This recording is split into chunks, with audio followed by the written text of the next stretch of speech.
You might want to show some restraint. The Marvels just came out, released in theaters, and that's kind of weird because you would think this would be the kind of movie to have a simultaneous streaming release, but I guess Marvel just thought they had a box office smash on their hands, which this is not. Before we start talking about the actual quality of this film, I think I need to acknowledge that this was a box office bomb. Fortunately, it made the Flash sort of money. I think maybe this could be attributed to the quality of previous Marvel films rather than any faults that this film actually had. I don't know, but I think my theory is people just saw films like Ant-Man and the Wasp. They were like, wow, that was awful. And so then they just decided not to go to see this one because they thought, oh, the last few ones have been pretty bad, even though this film may not be that bad.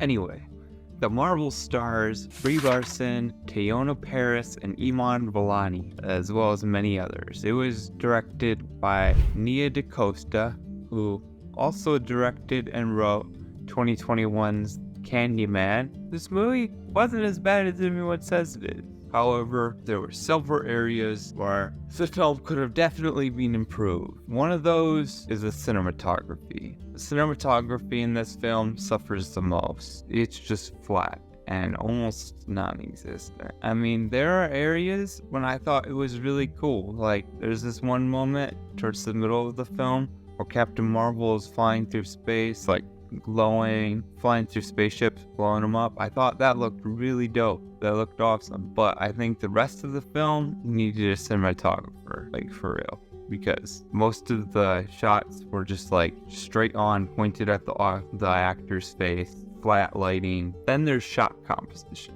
How the shots are linked together to lead you amicably through the film. I think this film needed that. I think the action scenes, especially the beginning action scenes in the beginning of the movie, I think those were really well done. But I think the rest of it, especially the dialogue and the exposition scenes, I think those needed some work because I think they lacked that oomph, that energy. I think that's the major area this film struggled in with shot composition. I don't want to seem too negative. I think the film was put together pretty well. Shot composition, like the shots flowed in the fight scenes. I think that was well done. It's just the other scenes where the film struggled.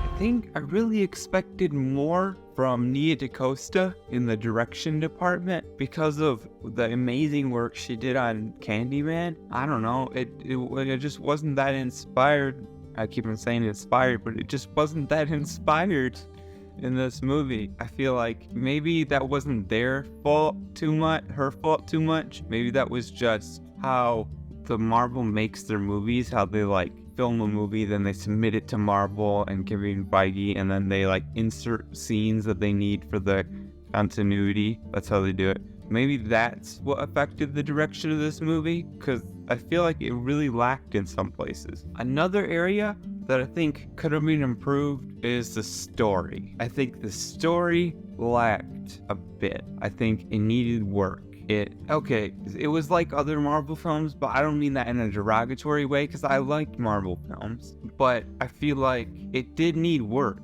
It wasn't as bad as Ant-Man and the Wasp: Quantumania, but I feel like it was along those lines because the story just absolutely refuses to deal with consequences. Although it did do good with characters, it did have good character moments, and I thought it dealt with emotions and stuff like that very well. The drama around, so I'll just explain it. Spoilers. At one point, the villain Dar-Benn goes to the Skrull sanctuary planet where they're all living since their homeworld was destroyed, and they're negotiating a deal. It's a ruse, and eventually Dar-Benn just sucks the atmosphere out of their planet. Tons tons of thousands of Skrulls die, and that's awful. And I'm like, oh man, how is this gonna affect the MCU moving forward? It doesn't come up again. They bring the Skrulls to live on Asgard with Valkyrie, then they apologize for yelling at each other under the stress of the situation. I'm like,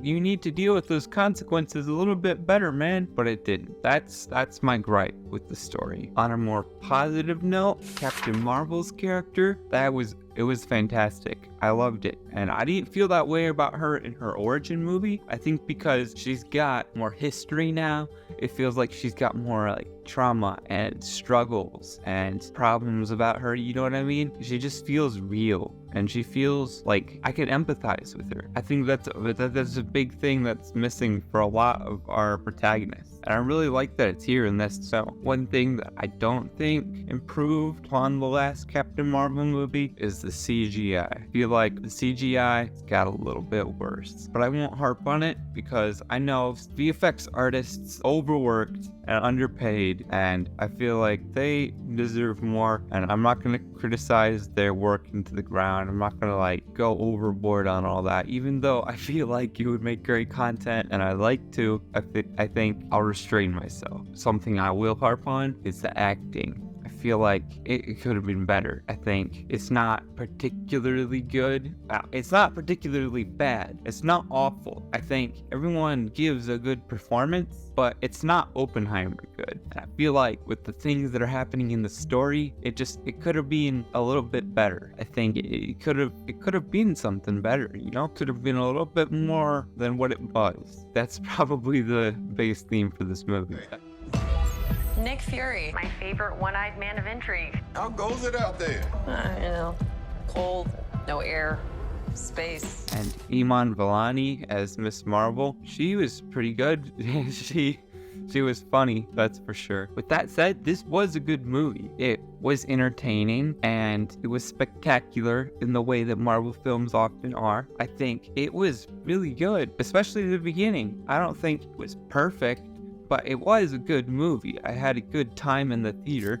My favorite part is the animation that with Miss Marvel's introduction. They had an animated sequence that was really funny. It was really fun, and I think that's my favorite part. The early fight scenes too, I think they were really good. It was energetic and inventive, and I feel like they pulled it off, especially in the beginning of the movie. I said early fight scenes. I think that was the best part. I think they had this gimmick where they were switching every time they used their powers. They'd switch with each other, like the three main characters, Miss Marvel, Captain Marvel, and I don't know her name. They would switch every time they used their powers. I think they used that really well. I think that was a great part of the movie. Really fun. I was surprised when it happened. The villain was also good.